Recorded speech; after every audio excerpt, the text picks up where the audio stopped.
سړی را ولاړ شو آزاد سړی خرڅ کړي آزاد سړی نو خو غلام به خرڅېدی رانیول کېدی آزاد سړی خرڅ کړي او هغه روپۍ وخوړې الله فرمایي قطعا دا سړی نه پرېږدم چې ما له ده انتقام اخیستی دی اوس په تی وایي چې اشته دا نو څنګه خبره ده آزاد سړی نو سړی خرڅولی سي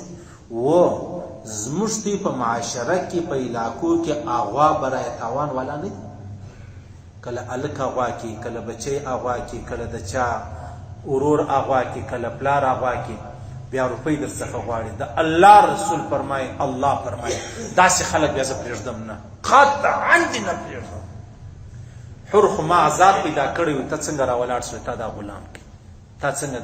دا قطعا نه پرېږدم او زموږ ته هغه برای تاوان والا نه دي څونه ظالمان دي څونه دا موږ ته خو پر هغه ډېر زړه سوځل کېږي چې څوک یې وویشتي اوس هغه په نوي کلي کې هغه یو ځوان ولو او ورلو هغه شپېته اویا لک روپۍ بس د بل چا سې اخیستې دی پر راووتی دوکانه په سره دی یې وویشتي ولاړ یې شهید سولو زموږ د زړه سوځل کېږي والله دی د زړه د سوي نه د خو دنیا خرابه سوله څوک شهید خرابه سوله هغه سړی چې آخرت یې خراب سو هغه یو سیدان هغه وسلا په نامه باندې نو بویتې بیا ولوي بیا وویشتي بیا څنګه دا څونه درنه خبره ده ډېره درنه خبره ده ډېره زموږ ملګری په دوبۍ کې دی د دې پخوا اوسېدی نو پلار یې چا غوا کوي چا غوا یې کوي بیا ډېر الله الله بیا یې روپۍ ورکړي د روپۍ څخه مابعد تقریبا نن بیا 15-16 کاله کېږي لا هم نه دي رایله کړی مړ کړی دی وژلی دی روپۍ یې نجونې ویوړې بابا یې هم ووژي الله فرمایي داسې خلک زه پرېږدم نه د داسې خلکو سبه بیا زه انتقام اخلم او د الله څونه عظیم انتقام دی دا خلک به څه کوي هغه یو څوک سید یې هغه کړی بیا هغه ټلپنان چې کېدل نو بیا ورته وویل چې موږ سیدانې دا الله سه وبېرېږه د خدای جنت و دوژخ هغه ویلې خبرې د پرېږده نه د الله څه بیریږو نه د رسول څه بیریږو زموږ نوم د جهنم پر دروازه لیکلی د روپۍ راوړه بیا خبرې سره کوو دا دی نه و چې دا عیسایانو دا یهودو دا قادیانیانو دا روافظو دا زما و ستا دا زه چې درته وایم د چا په ژره مه خطاوزه په تسبو مه خطاوزه په لنګوټه مه خطاوزه په نپلو یې مه خطاوزه هغه زه دا رقم خلک در ښیم صحیح سلو دا زموږ د معاشرې د علاقې خلک دي دا خو به غیر نه وي و دا زموږ مسجد دی د باندې پیټۍ ده دا چانده مانده څوک لس روپۍ څوک شل یعنې په دا یوه میاشت کې زما خیال 3 واره ماته کړي چې څه وخت ماته کې او څنګه ماته کې چیرې ماته کې بیا به نو 200 یا به 3 دا نو انتوان وکړله اشه دا که اوس یې ویندور رالی یو عیسایي د بنګي ګاډه سره دا کار اور به نور واچوئ او عیسایي راغلی و زموږ د معجد توهین یې که روپۍ اغلا کوی دی انو چې ستا خپل ورور اغلا کوي هغه به ته څه چم کوي چې ستا خپل ورور اغلا کوي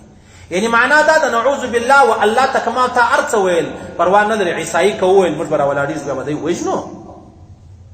که یو مسلمان راولاړ شو قرآن یې وسوځي هېڅ څه نه ده که عیسایي وسوځي بازارونه بند دي شیشې ماتې دي بینکونه وسوځل شو موټران وسوځ څه کیسه ده وایي زموږ د قرآن توهین یې وکړي نو د قرآن توهین خو تا در دوی کم کړی دی دا که اوس یو کافر راولاړ شو کعبې شریف پوسټ دی کعبې شریف تصویر دی بیت الله شریف پر دا وخاتی مطلب موږ بیا جنګونه مظاهرې د ښار به باندې څه کیسه ده پر کعبه شریف په دغه هندو عیسایي وخاتی دا زموږ په عام مسجدانو کې دا سارا ولره ورسئ دا غالۍ چې کوم یا کمبلې بولې هر شی چې درې چې هوارې دي پر هغه باندې د بیت الله شریف تصویرونه دي یا زموږ مسلې راواخله پر هغه باندې د کعبې شریف تصویر دي پر دې خطل جایزه دي تی په دا خبره یاست که یا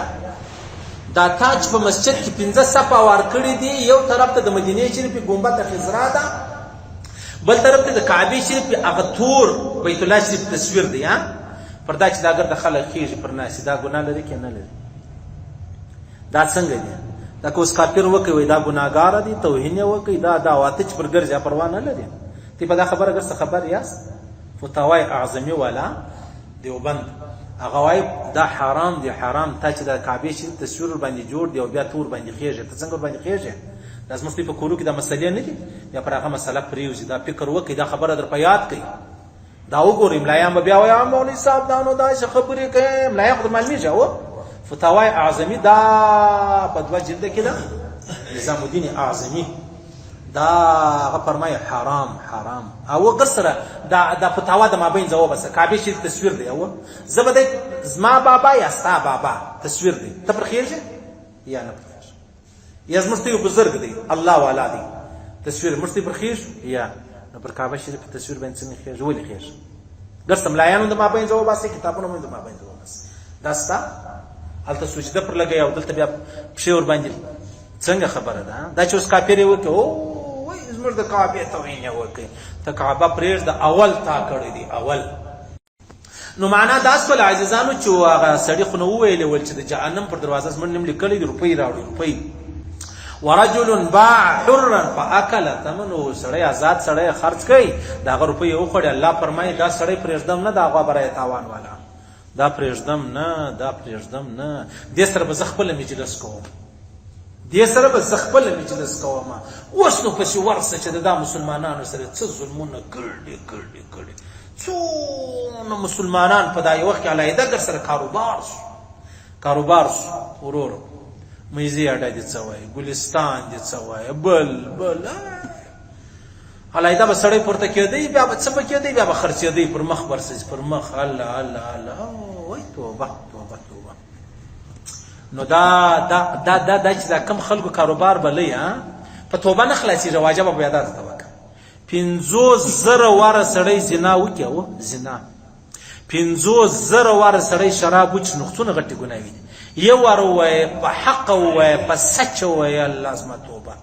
زما عفو غواړم یا الله زه پښیمانه یم زه شرمنده یم والله ستاد عمل نامې سبب 50,000 زنا وی شراب میټاوسی که 50 عرب واره وای چې یا الله زما عفو غواړم ما چې دا کم سړی غوا کوي ما روپۍ چې واخستلې یا ما مړ کړي دا ته نه خلاصېږي دلته بیا تا ته استغفار کار نه درکوي صحیح شو تا ته کار نه درکوي الله به ستاسو انتقام اخلي انتقام نه بیا د انتقام نه دی